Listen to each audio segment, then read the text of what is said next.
Center of Economic and Law Studies Celios membuat laporan soal gambaran gaji dan tunjangan para menteri, wakil menteri maupun kepala badan di kabinet Prabowo Gibran.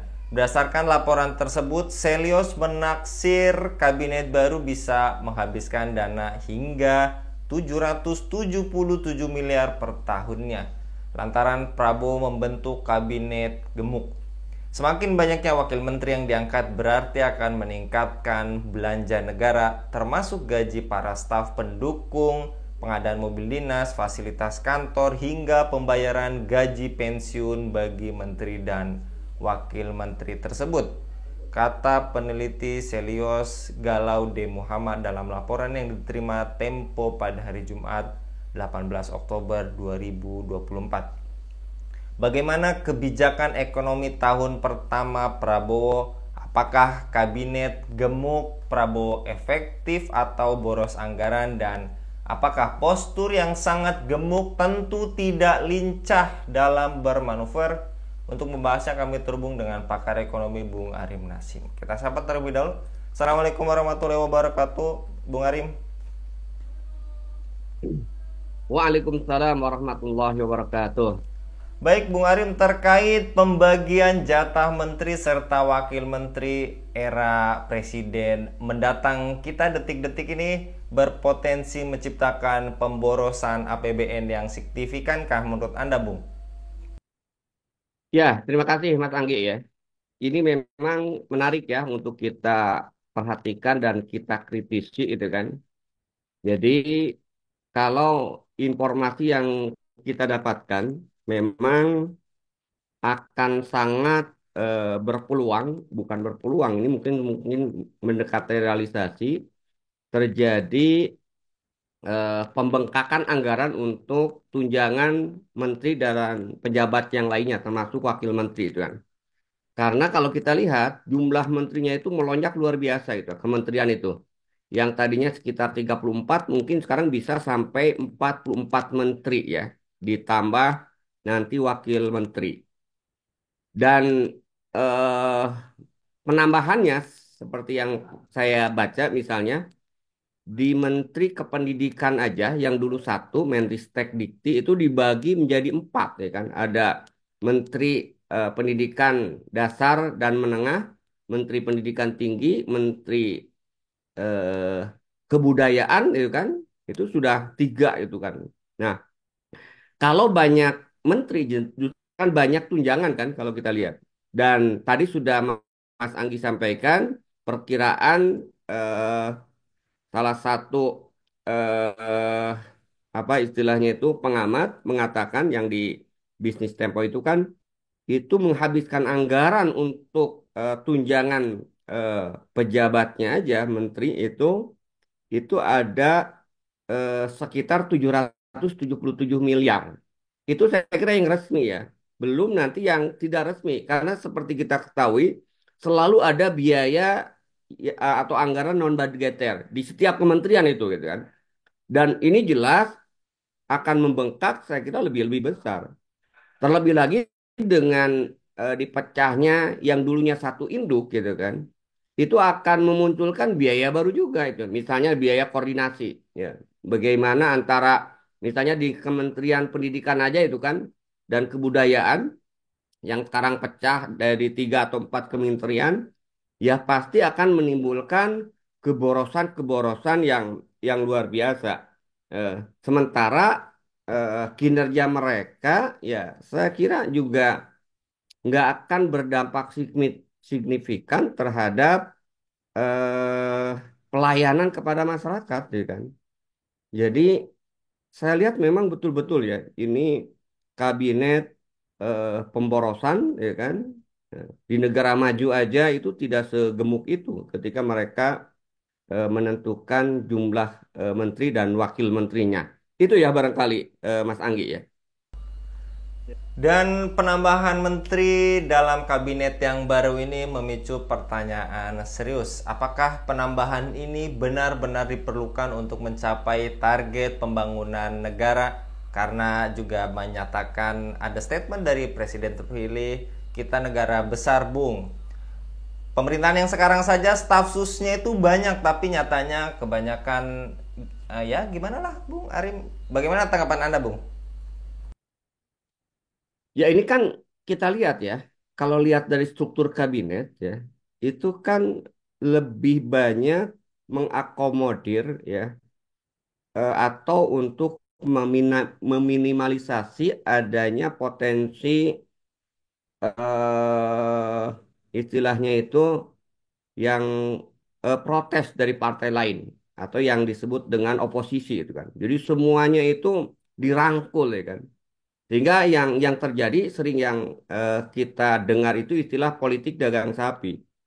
Jadi semuanya tidak didasarkan kepada profesionalisme, tapi hanya semata-mata tadi ya, agar tidak ada oposisi, agar mereka kemudian bungkam itu kan, maka semua itu kemudian diberikan jatah itu kan, jatah menteri ya, terutama yang mereka mau bergabung kepada koalisi Indonesia Maju ini gitu kan, sehingga akhirnya akan mengurangi sikap kritis ya di kalangan partai politik maupun juga di kalangan masyarakat. Jadi saya melihatnya ini adalah sebuah kabinet, makanya kan kita lihat kabinetnya itu disebut dengan juga lebih parahnya juga sama kabinet second gitu kan. Kebanyakan kan para menteri yang terdahulu yang sudah jelas kinerjanya itu bukan untuk kepentingan rakyat kalau kita lihat, tapi juga hanya untuk kepentingan partainya atau kelompoknya itu kan. Kepentingan rakyat justru malah diabaikan. Dan jelas kalau kita lihat ketika sebuah kebijakan tidak didasarkan profesionalisme ya, ketika memberikan amanah, ya tunggulah kehancurannya itu kan. Karena kata Rasulullah dalam salah satu hadisnya itu kan disebutkan, wa idza atil amanah fangtadiru sa'ah. Jika amanah sudah disia-siakan, maka tunggulah kehancurannya gitu kan. Nah, kapan amanah itu kemudian disia-siakan? Dalam hadis itu disebutkan ketika amanah itu tidak diberikan kepada yang ahlinya. Dan ini kan sejak sejak zaman era Jokowi kan bagi-bagi kekuasaan atau sebelumnya itu banyak yang wakil menteri itu tidak profesional gitu kan. Ya, hanya sekedar untuk tadi balas budi. Kalau dulu ada namanya jaringan projo gitu kan. Dan saya kira juga sama. Nah, dengan kondisi seperti ini, kita melihat bahwa semakin banyak eh, menteri ini ya jelas akan membebani APBN, gitu kan. Nah, ketika kemudian membebani APBN, dari mana lagi gitu kan? Kecuali ya tadi ya, rakyat kemudian akan terkena sasaran ya, sehingga pajak itu akan semakin juga digenjot, gitu kan. Itu saya lihat ya kan. Ini kan luar biasa itu kan. Jadi kabinet second ya kan, yang mayoritas eh, adalah para menteri sebelumnya, ditambah yang baru yang itu juga tidak didasarkan pada profesionalisme. Jadi mengerikan memang kita lihat ya. Akhirnya mereka hanya bancakan anggaran atau akan membebani tadi eh, fiskal ya, APBN. Itu saya lihat ya. Ya, jadi kabinet second ini akan semakin memperparah kerentanan fiskal tanah air ya, Bung Arim. Dan Betul, betul. apakah terkait masa depan produk yang digadang-gadang Presiden Mulyono, apakah IKN gelap setelah Mulyono tak lagi menjabat sebagai presiden, dan apakah proyek IKN menurut Bung Arim perlu dilanjutkan? Pertama kalau kalau kita lihat ya kembali ke tadi ya, dengan kabinet yang memang betul-betul gemuk ini itu kan, yang isinya adalah hanya sekedar bagi-bagi jabatan, bagi-bagi kekuasaan, membungkam mereka yang kritis ya, maka ya tadi saya katakan, saya ulangi lagi itu kan, ini jelas akan membebani APBN, dan ketika kemudian membebani APBN sebagian besar untuk tunjangan para pejabat tadi itu kan, maka berarti anggaran ini akan berdampak pada dua sisi. Satu sisi pasti itu kan akan mendorong untuk meningkatkan pendapatan negara. Dan pendapatan negara yang akan kemudian dioptimalkan itu pasti dari pajak. Kalau dari pajak pasti ya yang akan terbebani rakyat. Kenapa? Karena kita lihat dari postur-postur menterinya, kemudian kebijakan ekonominya, ya semuanya masih ya para kapitalis itu kan. Menteri Keuangannya masih sama itu kan Sri Mulyani ya, yang lebih fokus mengejar pajak dibandingkan dengan justru mendapatkan peningkatan pendapatan dari pengelolaan sumber daya alam. Justru sumber daya alam semakin diobral itu kan, diberikan kepada swasta asing dan asing, termasuk Cina yang sekarang mulai ya betul-betul mendominasi. Sementara ya untuk menambah pundi-pundi APBN dari mana? Ya dioptimalisasi pajak. Ya. Menteri Keuangan yang katanya terbaik itu kan salah satu keberhasilannya itu tadi meningkatkan pajak dan pajak gitu kan. Tidak ada kemudian upaya untuk mengambil pendapatan dari pengelolaan sumber daya alam. Itu dari satu sisi itu kan. Jadi akan membebani rakyat. Di sisi lain, ketika kemudian juga banyak anggaran digunakan untuk fasilitas para pejabat, ya kan, gaji, gitu kan, mereka tunjangan yang kinerjanya tidak memberikan dampak yang signifikan untuk pelayanan rakyat dan juga pengurusan rakyat, maka berarti anggaran untuk pembangunan itu akan berkurang. Ya.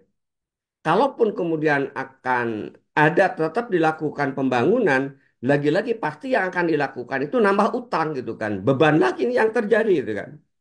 Nah, sehingga kita lihat ke depan, saya melihat kalau tadi eh apa bakal kemungkinan ada dua kemungkinan akan banyak proyek-proyek yang memang telantar gitu kan, atau tadi akan menambah utang baru itu kan. Untuk apa? Ya tadi untuk melaksanakan proyek-proyek yang baru maupun proyek-proyek yang lama seperti IKN. Dan kita tahu yang tentu sangat menyesakkan hati kita sebagai rakyat, ternyata proyek-proyek yang dikembangkan itu kebanyakan juga tidak memiliki dampak yang signifikan untuk kesejahteraan rakyat. Ya, makanya proyek-proyek seperti IKN itu kan sejak awal itu kan proyek yang tidak layak. Seharusnya kemudian tidak dilanjutkan itu kan.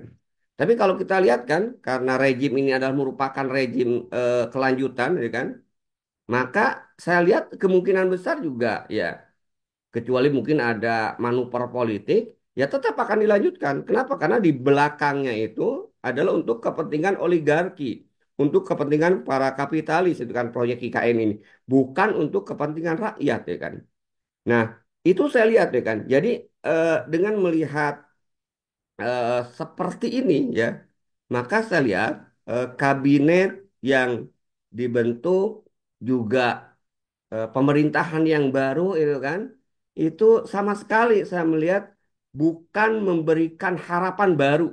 Bahasa saya ya, bukan new hope gitu kan, tapi new hoax gitu kan. Akan memunculkan kebohongan-kebohongan baru itu kan, penindasan-penindasan baru ya terhadap rakyat.